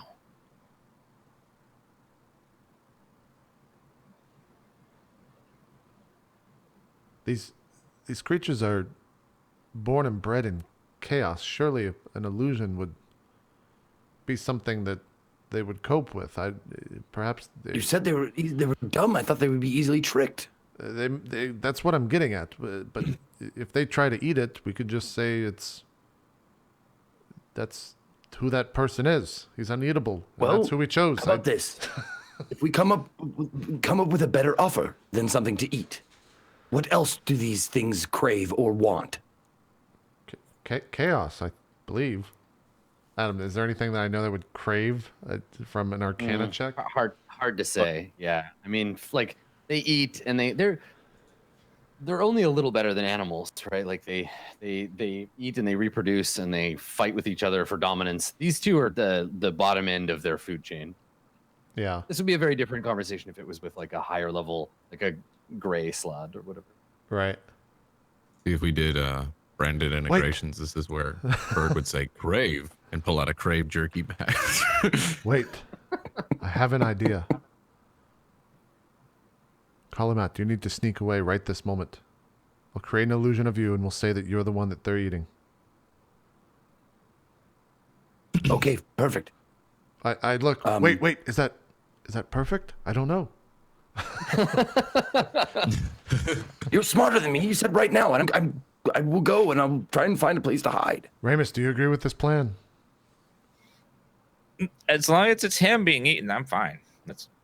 Well, it'll be an illusion of him. It won't be him. And they won't eat it because it's not him. It's an illusion. How will I find you again? I don't know. Okay, we can meet at the top. Fair enough. Don't run too far. This might go badly. And I want to try to cast illusion exactly where Kali Mott is in this group huddle as he sneaks away. Okay, and illusion does it have a verbal component? No, it's somatic and material, and that's it. Ah, nice. So you can do it purely by gesturing. That's the plan. Okay.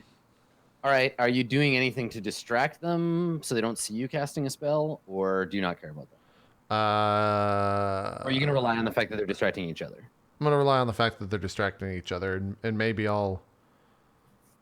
there's like, I mean, me and Kali Mott could sell it. We could have like a fight, and maybe I like punch him to the ground, and he scatters off, and I cast the illusion or something right where he was on the ground.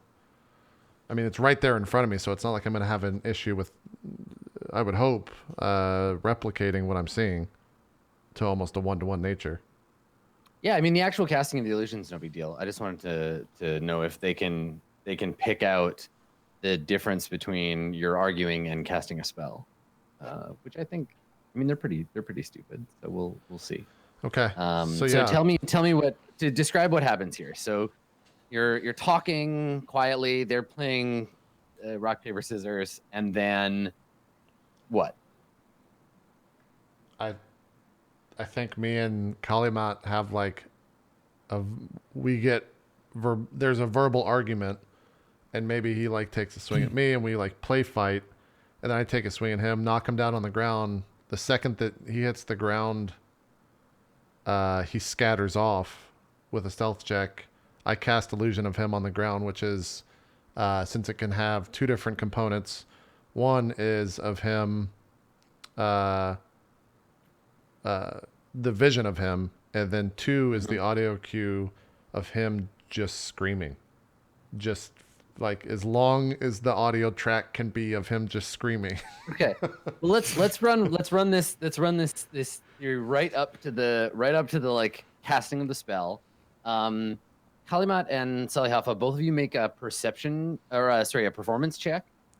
And it's a group check, so I'll say as long as one of you can beat them, then they're sold. So Kali Mott, no. It relies on a flat D20. God damn it! What's the check? Do we know? So you're setting the DC, and I'll roll insight checks for them. Oh God. Insight is based off of wisdom. They can't be very wise, but let's just see what happens. Be higher than 11. 15. I'll take it. Good. Okay. So here's the blue one. Oh my fucking God. Here's the red one. They have a -2 on both of them. They have a fucking -2 on both of them. So they watch deadpan as you like wrestle around, throw Kali Mott on the ground, and they're both looking at you like. And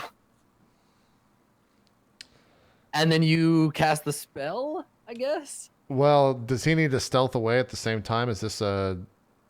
How does this go in terms of how it plays out? I mean, that's up to you. So you've like thrown him, you pushed him on the ground, and then the next step was that you When he gets pushed to the cast ground. invisibility. Yeah, Mhm. yeah. Or you cast the spell, and Kali Mott tries to like run for it. Yeah, or like scatter off into the trees. Yeah. Okay, sure. Yeah, there's some bushes. This is a hill that goes down, and this is a hill that goes up. So I guess Kali Mott, what do you do? Let's see here.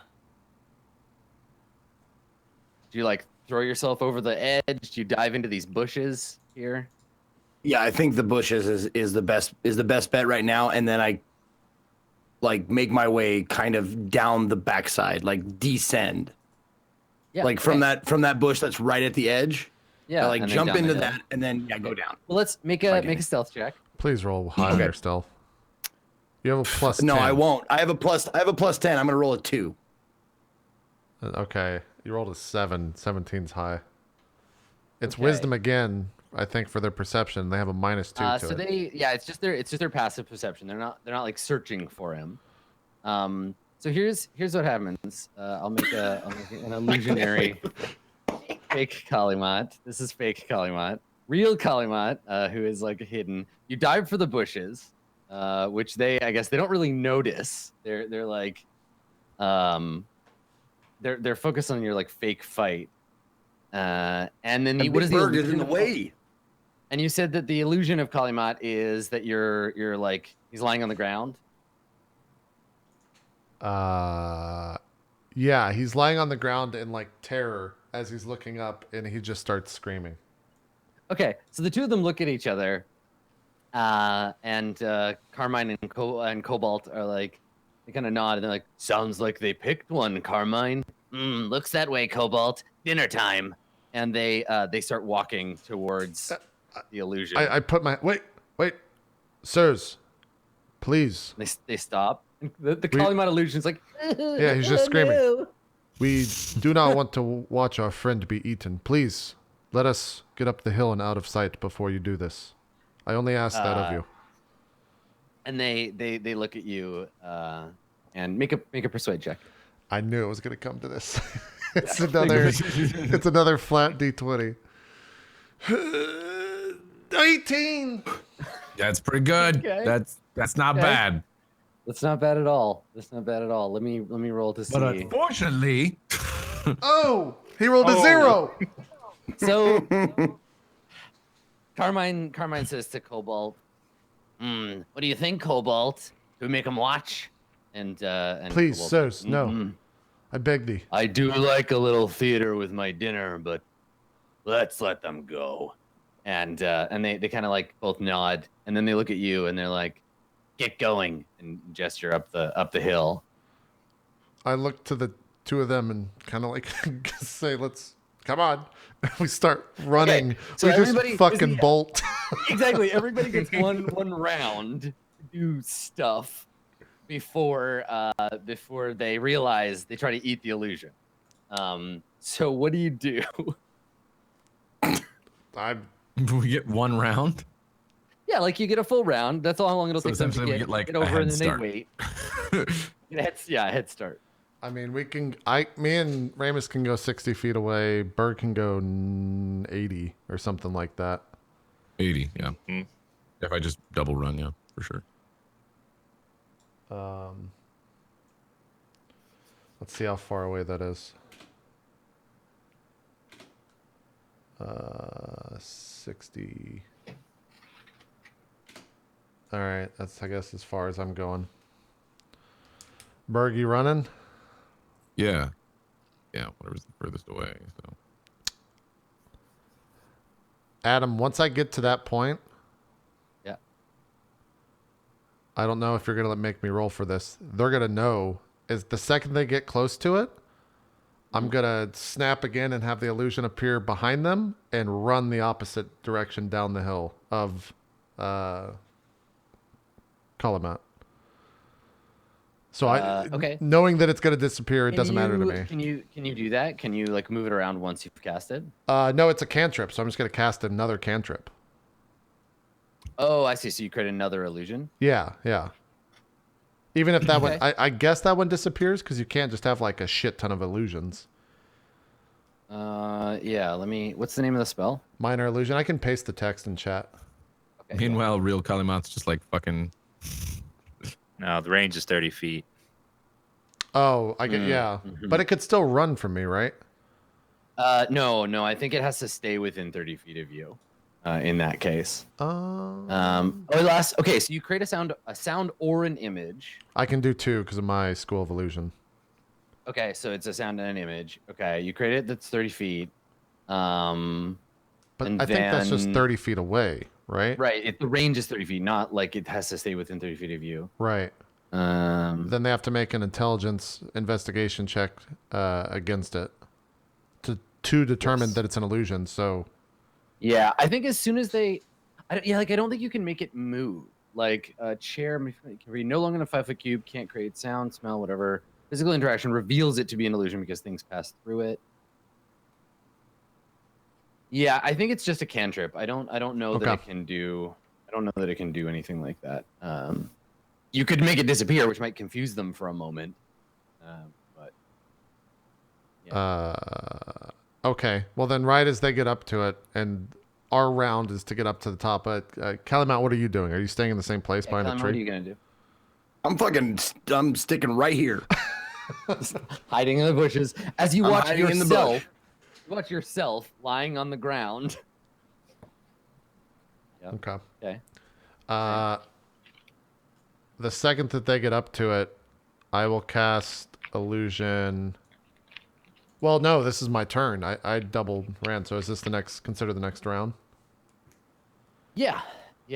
So they get to the fake Kali Mott and go to pick him up, and their hands go through him, and they look at each other, and I'm gonna roll to see if they if you get like another like a surprise round basically because they gave you a round. Okay. Let's see if. Okay, yeah, you do. So there's a moment where they reach through the illusion, and it takes them a full round to be like, hey, wait, something's not right. And they like look at each other, and there's a moment where they're kind of like, what did you do? What did you do? And like, but you have another round to do something. They know the illusion isn't. Adam, this is what I'm gonna do. 30 feet away from me. Let me measure this out. We're gonna go. Right there. I can't ping that. Right here. And listen to the words that I'm saying. This is very important. I'm going to make Kali Mott, but in wizard's garb. So he's going to look different, but he's going to be the same like person. He's going to be in wizard's garb. And he's going to say the words, it is I, your master, Utrix, and you have failed this test. Can he make an intelligence test to realize that they're his enemy?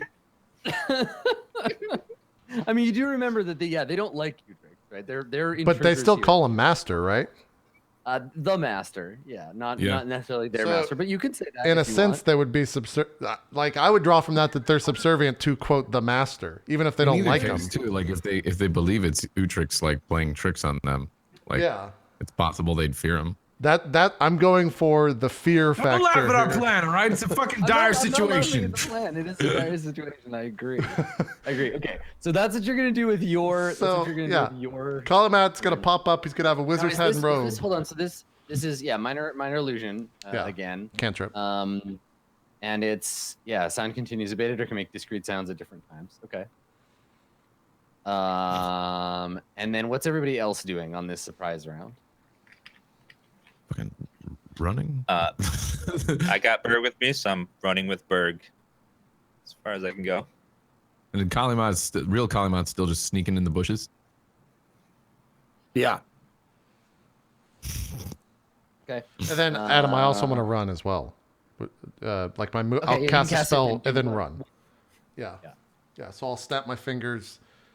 Wizard robe and hat. Kali Mott appears. Says, "I'm Utrick. This is a test. You guys fucked up, and we're still running." Make a performance check. God damn it! I'm not a performer, Adam. I'm a magician. They should be making checks of intelligence. Here's performance. 5. Oh, Oh no! All right, so they just definitely don't believe it. And let's roll. We'll roll initiative and see what happens. All right. Because they're mad. So they see it, and I think the blue one is like Utrix, and Carmine's like, "No, you idiot! It's another illusion. They're trying to trick us." And yes, let's roll and see. Well, because now the order in which these things occur really matters. Sure. Fuck. Right. Okay. Great. Big initiative there. Hey, you rolled a 3. Let me grab my token. Oh, I'm already on it. Boop. Nice. Real Berg. Oh yeah. Then I'm moving as well, Adam. So Now remember, Berg, you can roll twice and keep whatever the better one is. Oh right, yeah. I forgot. I always forget about that. Adam, I'm still Okay, moving this 13. turn. So 30 Yeah. Go ahead and do your move. Okay, Yeah. Cool. Yeah, that's better. All right. oh, and Berg, you got to move as well. We're able to move too, yeah. You guys can move like doubly. Yeah, you would have had A surprise 2 round. moves total. Yeah. Yeah, there was the round while you Sally Huffa was casting. Yeah. Boop. All right. Well, we begin with our hider in the bushes. Kali Mott, what are you gonna do? They've realized that there's an illusion.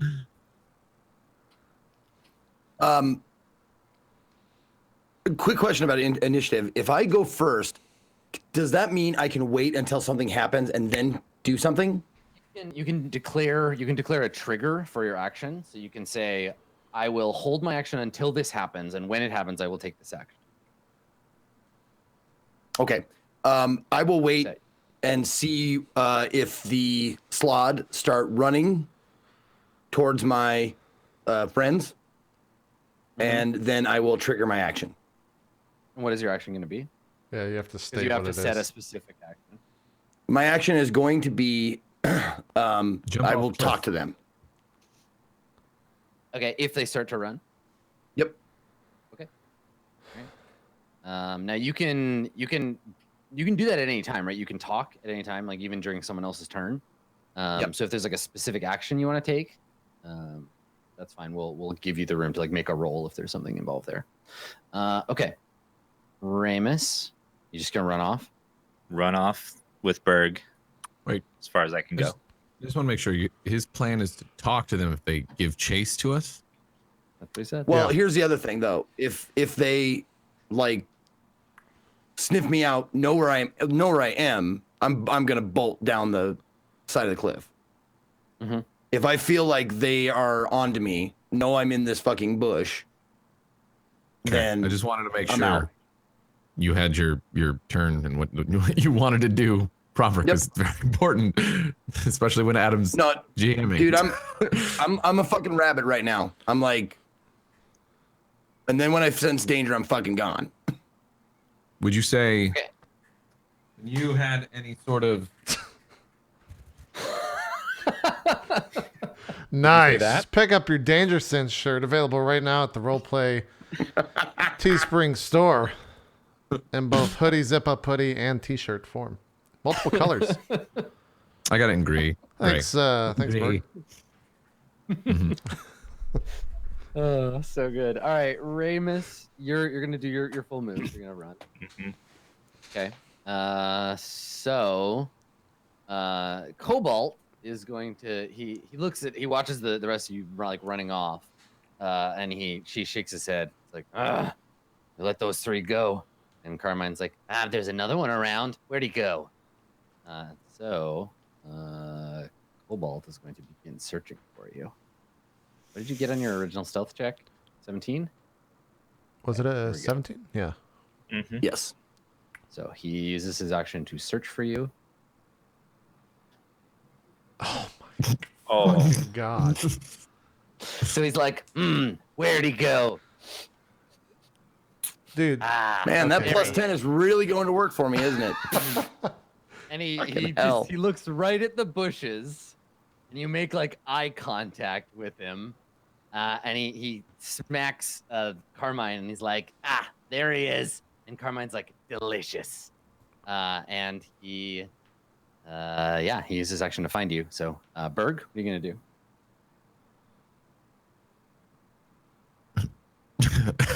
Sucks. I hate this. Well, Berg's super fucking far away. He wouldn't know what's going on down there. No, you can't really hear them like talking. So yeah, I mean, if we're trying to leave, that's what Berg's doing. He's leaving. Is this of elevation to where I can look back and see this in real time and potentially scream? Yeah, you're high enough up, and you can see them. They're not giving chase. Okay. But can I see that they potentially found them or no? They both have their back to you, which to you indicates that probably something else. Okay. I'll shout ahead and say, like, they're not moving. I believe they found him. I'm kind of like peering back down, waiting to see what I'm going to do. So yeah, Berg, what's the plan? So just so I'm getting this straight, Sally Hoffa said they're not moving. They think they found them. Mm-hmm. Yeah, Sully shouted that to you. Okay. I think Berg would go to the edge over here within movement, like right here. Mm-hmm. He could be able to see down there, right, man? Like right here. Yes, yeah. Okay. Does Kali Mott's hold action go off, by the way? No, Kali Mott's held action was based on them running after you. Gotcha. Okay. Yeah, I guess Berg's looking to see what happens. Like keeping lookout. You know what? If he has multiple movement, he would just go to what's it called? What's his face? Sally Hoffa. Okay, yeah, you can move again. You can do that. That's still like yeah. He'd be like right here. Okay, sounds good. All right. Sully, what are you gonna do? Yours is the last action before Kali Mott gets attacked by a slod. So. Yeah, I know. Hold on. Whoops. That was the wrong thing. I want to do this. You can't move twice and attack, right? It's like move twice, then that's it. Yeah, right. Because your second move is unless you have something that gives you the dash attack.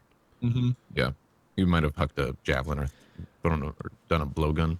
Adam, do I know anything? Going back to my 27 that I rolled in Arcana, do I know that these guys are immune to any form of magic or sleep? You know that they are particularly resistant to all forms of magic. Fuck. But you don't know anything about them being specifically resistant to sleep. Can you translate what that would mean to in players' terms, or no? As in, do they get disadvantage? Do they get? Because I don't know. I don't know what that means. I mean, your character. Your character made the roll. Yeah. It's your character's knowledge, and they wouldn't think about it that way. But yeah, I would say that across the board, consider them to be resistant to magic because they're from a place of unformed magical chaos. But it's not like they're immune. I would tell you if they're immune to sleep. That being said, sleep will probably not be able to even knock out one of them, even if you like roll really well on the dice, because it's based on hit points. I know. That's why I want to roll it at level 3. Yeah.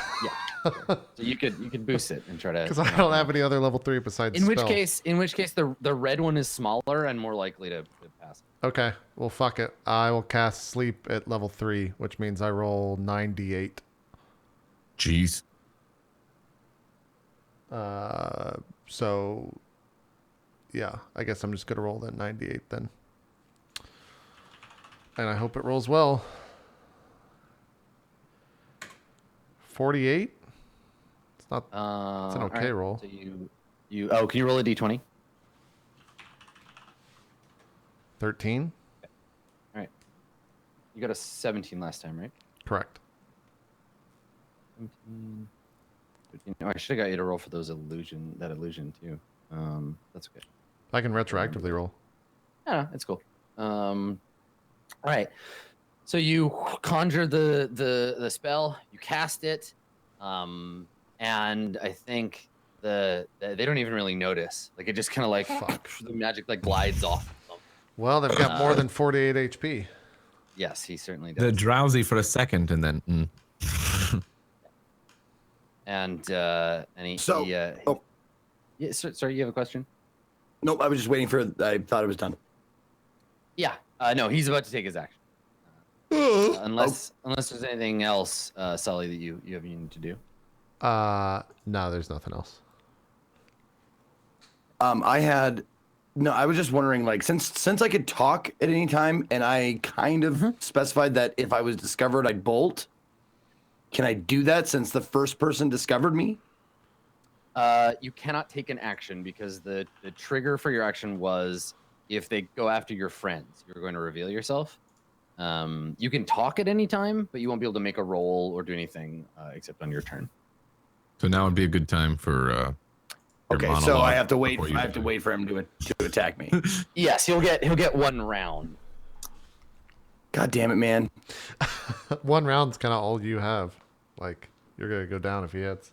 The problem of trying to be the hero, man. But it's Oh, never... and they probably have like 4 different attacks. No, in my head it was like if they start running after you, I was going to do something.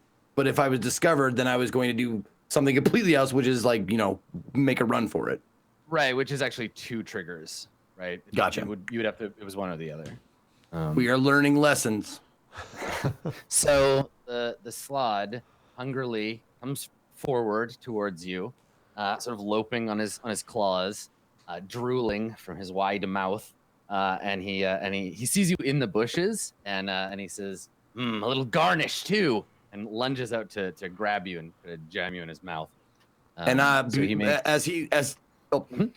Since I can speak at any time, as he's coming towards me, I since I'm like kind of cowering in the bushes. I mean, since I can't fucking run, I'm going to imitate Cobalt's voice, the other guy who's behind him. Yeah. Imitate his voice and see if I can. I'm just gonna say, "Stop." And that's it. And see if that gives me like just an instant to fucking get out. Yeah, I mean, you can't. You can't take an action, so you can't make the roll to try to like deceive him. So I think maybe you take the breath to say it, but he's already like claws on you. So let's see how that goes. So I can't speak at any time. You can speak, but saying things doesn't make any difference, right? Like you don't get. Okay. You need to be able to have a turn to take an action to make a roll, and without a roll, there's no way to convince him to do something. Listen, D&D says no. I'm trying to save my ass, buddy. I'll say whatever the fuck it needs. I know. So the first swing of the claw gets a hit. Okay. And kills This is scary. 9 piercing. Okay. Well, Okay. You got to make a DC. We'll do them. We'll do them all. Does he have to Second make- claw is a miss. Does he have to make one for every attack? Yeah, 1 for each attack. Yeah. Jeez. One. Wow. Okay. So wow, you're almost certainly gonna get poisoned. So you're incredibly lucky. Wow. I missed on the second 2 attacks. He swipes you with the claw, but doesn't get you with the second claw or the bite. You stagger back, and he like rips at the bushes, like snaps his teeth in front of you, but you only take the 9 piercing damage. and now you half need that to for uncanny dodge. Yeah, if you want to use your uncanny dodge for sure. Okay. You need to make a DC 14 con save. 3 times? Okay. Just once, because he only Okay. hits you once. Oh, right. And what is do you round up for halves? It's rounded down. Down. Always round down. Okay, so 4. Okay. Got it. And I con save of DC of what? 14. DC's 14. Oh fuck. Okay. 13 or higher. Let's go. Hey! Yay! Nice. Right. So you don't get impregnated by a slod egg on this first Jesus attack. Christ. He comes God, in, and he these swipes motherfuckers. at you. Yeah, swipes at you and catches you on the arm, and then you're too quick for him. So he lunges out, rips a big chunk of the bushes, snaps his big toad mouth in front of you, and he's like, "Come back here, dinner." And now it's your turn. And I need to roll something real quick at the beginning of the round. Just give me 1 second. Sorry, guys. Not a problem. got some fucked up bullshit. On each swipe, they can impregnate you with this thing that becomes a very long-term problem. And plus Like just reading the description, it's like, what the fuck? Even if they die, then it's like, hey, you better heal that. Jeez. He just rolled a 19 and 21 for something. Okay, so actually, Kali Mott, it is not your turn yet. I have another thing I need to do before your turn starts. So, let me reveal to you what it is that I need to reveal, and then I'll tell you what happens. Oh, what the fuck? Boop. Okay, so from the hillside, from the shadows, a group of 4 of those tall, thin warriors appear. They were as if they were there the whole time or had just arrived. Hard to say. So they appear. They are wearing the like martial artist garb that you saw before, the like wrappings and the sort of Muay Thai like bandages around their arms. And yeah, as a group, they sort of just appear and they start. They like shout in a language you don't understand at the slod, who snarl and turn to look at them angrily. And then they move to attack. So let's do these guys first, which are the tougher ones. They've got a movement of 30 feet. So What are these guys? Oh, these are the things that were walking all awkwardly, right? which? The Gith Zerai that you've. These are the dudes from down. These are the dudes from down in the village. Oh, okay. Sorry, I missed that. Yeah, these Great. are the tall, lanky, yellow-skinned warrior monks. So these two rush the blue slot, and each of them gets to make 2 unarmed attacks. Hey. Oh shit! 3. Fuck them And they up. rolling pretty good. Keep Oh, fucking damn. them up. all 4 strikes. So they just rush out of the hills and just start kicking and punching this slod, who's roaring and swiping in the air, like just like angry as these things just hit it. And when they punch it, you can see places where its flesh ripples and transforms. So in some places it turns to rock that crumbles. In others it turns to fire and burns away. And so this slod takes 1, 2, 3. Holy shit. Fuck. Good God. That's much math. All right, so 10. Here, I'll add it up real quick. 17. I'm doing it. Okay, thank you. 91. Nice. Okay, so it's still alive. It's still going, but they just like start pounding this thing, and it's roaring and swiping at the air, growling, trying to get them, but they're much too fast. And then the other 2, they rush out. Only one of them gets to attack the red guy, and he does 2 attacks. 1 and 2, and he misses. This Okay. guy's the a red little one- bit of a trainee. The red one strikes him back. He falls on the ground, and the 2 of them rush to their side. Kali Mott, now it's your turn. Oh God. Okay. Why don't we take a break? Okay. Okay, all right. We let you kind of think about what you're gonna do. Before lost track of we time. take a break, I really want to address this to everyone in chat. Do you really fucking think Adam would give me plot armor? Do you really think that after all the time he spent playing this game It's true. and all the deaths that he so flippantly wrote off into the mist? Chat, people of chat, if you could have seen my view, these noble warriors were lying in wait since the beginning of the encounter. Yeah. So don't you worry. Yeah. He also rolled a 19 and 21 openly, so it's not like there That's was. true. Like if anybody's gonna kick my ass, it's gonna be me. Okay. Yeah. Yeah. It's true. All right. Let's And take also, a break. yeah, if you go back and look at it, you'll see like the tokens go bloop, bloop, bloop, bloop, bloop, like super quick, like they were placed there already. Right. All right, let's take a break. Still got 2 hours left to go after this, so don't go anywhere. We'll see what happens. And what started out as a ridiculous fight, and it's only more ridiculous, and we'll see what happens. We need a draft horse, is what we need. We'll work on that. All right, we'll be right back, guys. More Court of Swords right after this. We'll see you then.